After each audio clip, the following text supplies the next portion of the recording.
थरपुर एक छोटे से गांव का नाम था जो घने जंगलों के बीच स्थित था।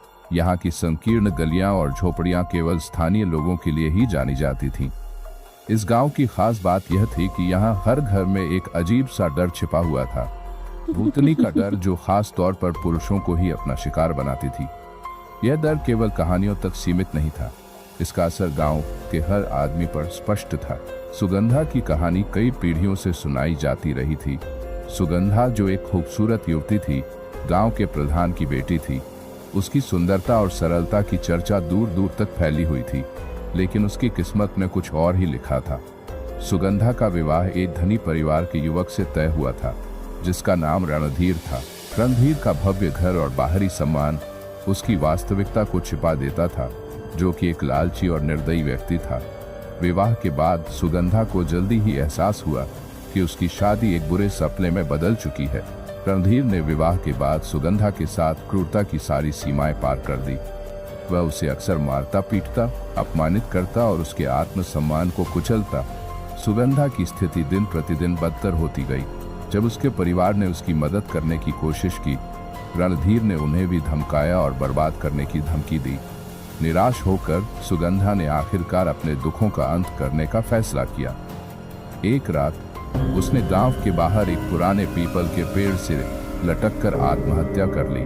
उसकी मौत ने गांव को हिलाकर रख दिया और एक भयावह युग की शुरुआत की। सुगंधा की आत्मा की दुखद मौत के बाद अजीब घटनाओं का सिलसिला शुरू हुआ। गांव के लोग जो भी उस पुराने पीपल के पास से गुजरते, उन्हें सुगंधा की आत्मा दिखाई देती। वह लाल साड़ी में लिपटी हुई, बिखरे बालों के साथ, और उसके चेहरे पर एक खौफनाक मुस्कान होती। सुगंधा की आत्मा ने कसम खा ली थी कि वह उन सभी मर्दों से बदला लेगी जिन्होंने कभी किसी औरत के साथ अन्याय किया हो। गांव में मर्दों की मौतें रहस्यमयी और भयानक हो गईं। एक के बाद एक कई मर्द उस पेड़ के पास से गुजरने के बाद मर गए। उनकी मौतें नदी में डूबने, पेड़ से गिरने या बुखार से तड़पने जैसी अजीब परिस्थितियों में हुई। गांव के लोग धीरे धीरे समझ गए कि सुगंधा की आत्मा ने अब भूतनी का रूप ले लिया है और उसका प्रकोप सिर्फ पुरुषों पर ही होता है। एक दिन गांव में एक नया परिवार आकर बसा। इस परिवार में अमर नाम का एक युवक था, जो निडर और साहसी था। उसने गांव के लोगों के अंधविश्वास को हंसी में उड़ा दिया और सोचा कि ये सब केवल कहानियां हैं। कुछ ही दिन में अमर ने गांव में अपनी जगह बना ली और काम करने के लिए जंगल में लकड़ी काटने लगा।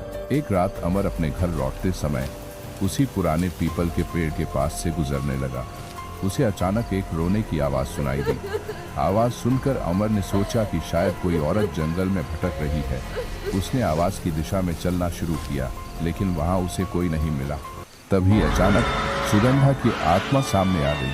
सुगंधा की आत्मा के बाल बिखरे हुए थे, उसकी आंखें लाल थीं और उसका चेहरा डरावना था। वह हवा में तैर रही थी, उसकी लाल साड़ी के पंख हवा में लहराते हुए।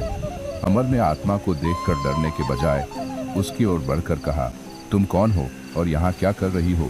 सुगंधा ने अपनी ठंडी आवाज में कहा, मैं सुगंधा हूँ और मैं तुम्हें लेने आई हूँ। अमर ने हिम्मत जुटाते हुए कहा, मैं तुम्हें नहीं मानता, तुम बस एक भ्रम हो, मैं तुमसे नहीं डरता। सुगंधा ने भयानक हंसी हंसते हुए कहा, तुम्हारे जैसे कई मर्द मुझे नहीं जानते थे, लेकिन उन्होंने अपनी जान गंवाई। अमर ने उसे चुनौती दी, अगर तुम सच में इतनी शक्तिशाली हो तो मुझे भी मार कर दिखाओ। सुगंधा ने अमर को घूरते हुए एक भयानक हंसी हंसी और फिर गायब हो गई। अमर ने राहत की सांस ली, लेकिन उसने महसूस नहीं किया कि सुगंधा ने उसे अभी तक छोड़ा नहीं था। अगले कुछ दिनों में अमर की हालत बिगड़ने लगी। उसे लगातार बुरे सपने आने लगे, जिसमें सुगंधा उसे मारने की कोशिश करती थी। वह रात में चिल्लाता और दिन में अजीब अजीब चीजें देखता। उसकी नींद पूरी तरह से खराब हो चुकी थी और वह अब दिन रात सिर्फ डर में जी रहा था। गांव के लोग अब समझ गए थे कि भूतनी ने अमर को अपना शिकार बना लिया है। उन्होंने उसे गांव छोड़ने की सलाह दी, लेकिन अमर का गर्व और अड़ियल स्वभाव उसे रोक रहा था। अमर ने कहा, मैं यहाँ अपने परिवार के साथ रहूंगा और मैं किसी भी भूतनी से डरता नहीं हूँ। एक रात जब अमर अकेला था, सुगंधा की आत्मा फिर से उसके सामने प्रकट हो गई। इस बार वह और भी ज्यादा भयानक लग रही थी। उसकी आंखें खून की तरह लाल हो गई थीं और उसकी लाल साड़ी पर खून के धब्बे भी थे। अमर ने भागने की कोशिश की, लेकिन उसके पैर जाम हो गए थे। सुगंधा ने अमर की ओर बढ़ते हुए कहा, अब तुम्हारा समय आ गया है, तुम्हारी मौत मेरी आत्मा को शांति देगी। अमर ने अपने जीवन की अंतिम कोशिश की और चिल्लाया, कृपया मुझे छोड़ दो, मैं कुछ भी सुधार सकता हूँ, बस मुझे जीने दो। लेकिन सुगंधा की आत्मा ने उसकी चीखों की अनदेखी की। उसने अमर की गर्दन को पकड़ लिया और उसे कसकर जकड़ लिया। अमर की आंखों में अंतिम बार डर और पीड़ा के रंग थे। वह अपने जीवन के आखिरी लम्हे जी रहा था और सुगंधा की ठंडी उंगलियों ने उसकी जान ले ली। अगले दिन गांव के लोग जब अमर को ढूंढते हुए पहुंचे तो उन्होंने उसकी लाश को उसी पुराने पेड़ के पास पाया। उसका चेहरा भयानक डर और दर्द के निशानों से भरा हुआ था। गांव में अब यह बात फैल गई कि सुगंधा की आत्मा ने फिर से अपना प्रतिशोध पूरा किया है। गांव के लोग अब और भी ज्यादा डरने लगे। उन्होंने उस पेड़ को काटने की कोशिश की, लेकिन पेड़ कभी गिरा ही नहीं। कहानियां आने लगी कि वह पेड़ एक शापित पेड़ था और किसी भी प्रयास से नहीं गिर सकता था। गांव में रात के समय हर मर्द अब जल्दी घर लौट आता था। सुगंधा की आत्मा का प्रकोप अब भी जारी था। कोई भी मर्द अगर उस पेड़ के पास से गुजरता था तो सुगंधा की आत्मा उसे अपने जाल में फंसाकर उसकी जान ले लेती थी। हरपुर गांव में रात का अंधेरा अब भी सुगंधा के डर से भरा हुआ था।